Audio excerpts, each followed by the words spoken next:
Et pour remettre le trophée de l'Action internationale, notre 7e trophée déjà, j'appelle Didier Vinot, vice-président de l'Université Jean Moulin Lyon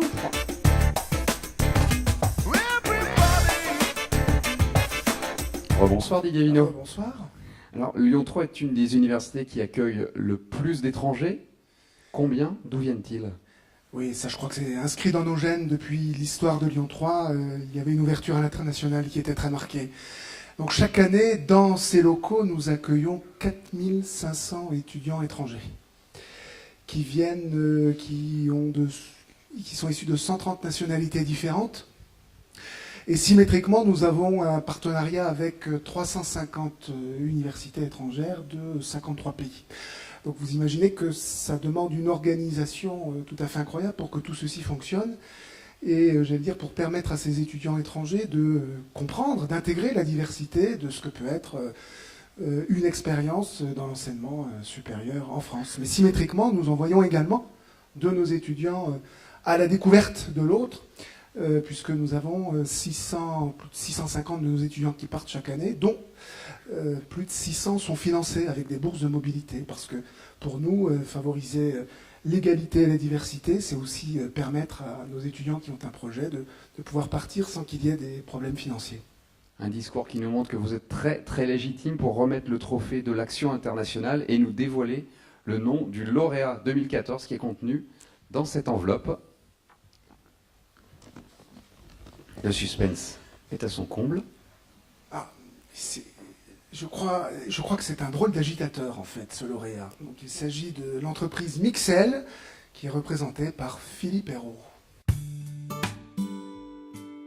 Mixel est une PME industrielle qui fabrique des mélangeurs que l'on peut retrouver dans différents domaines tels que la chimie, la pharmacie, la cosmétique, le traitement de l'eau. À travers son activité, la société a créé des liens avec plusieurs pays dans le monde, jusqu'à en faire une entreprise internationale. Mixel, depuis 25 ans, date à laquelle j'ai repris cette entreprise, s'est orienté vers l'export et plutôt vers le grand export. Ça m'a amené à me déplacer énormément, à rencontrer beaucoup de pays, beaucoup de cultures et à progressivement habituer toute l'entreprise à toutes ces cultures différentes. Depuis 8 ans, nous avons une usine en Chine et depuis quelques années aussi une unité au Brésil. L'entreprise est donc en lien avec plusieurs pays étrangers, mais le côté international ressort également au sein même des bureaux de la société. Il y a dans l'effectif de Mixel des Russes, des Brésiliens, des Portugais, des Chinois, beaucoup de nationalités avec des cultures plutôt différentes de la nôtre.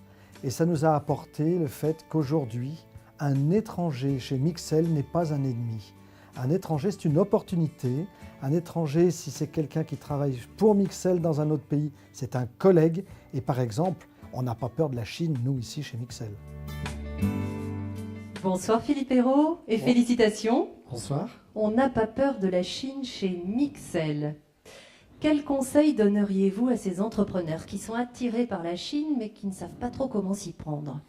Le premier conseil que je leur donnerais, ce serait de ne pas y aller seul, parce que c'est vraiment très différent comme culture, c'est différent comme pratique commerciale, industrielle, et je pense qu'il faut faire comme j'ai fait moi, je n'ai pas inventé la poudre, je suis parti, j'ai chassé en meute il y a très longtemps, je vais en Chine depuis 24 ans maintenant, et ça permet non seulement de comprendre cette culture, de comprendre nos différences, mais ça permet, en emmenant régulièrement nos collaborateurs, mes collaborateurs sur certains pays, justement de défricher, d'enlever cette peur de l'autre, de faire en sorte qu'aujourd'hui, quand un collaborateur arrive, je viens d'en recruter un nouveau Chinois ici à Lyon, il arrive dans une entreprise qui est une famille pour lui, il fait partie de la famille.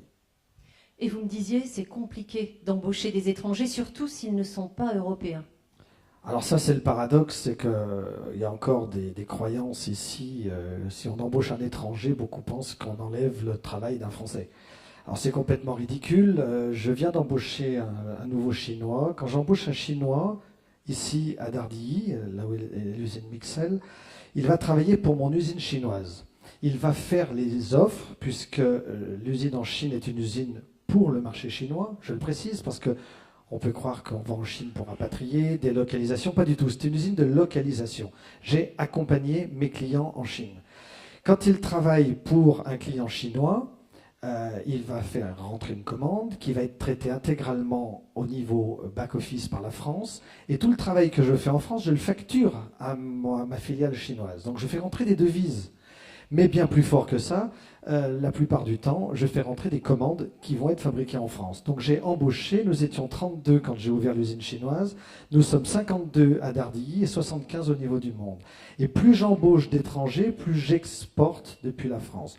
Eh bien la mauvaise surprise du mois dernier, c'est que j'ai embauché ces jeunes Chinois et quelques jours après, j'ai reçu un impôt sur l'embauche qui représente, je vous le dis, 55% du premier mois de salaire de cet étranger. Je trouve ça lamentable. Et quand on voyage, j'étais encore il y a 15 jours au Canada, la semaine dernière aux États-Unis, en France, on s'évertue à faire le contraire de ce qui marche dans les autres pays. C'est débile. Moi, je ne sais plus ce qu'il faut faire. Peut-être tous partir à l'étranger, emmener avec nous des wagons d'énarques pour qu'ils comprennent ce qui se passe à l'étranger et qui fonctionne. Aujourd'hui, on marche sur la tête. Merci. Eh bien, félicitations en tout cas pour ce trophée de l'Action internationale qui vous est donc remis par notre hôte. Vous pouvez encore l'applaudir.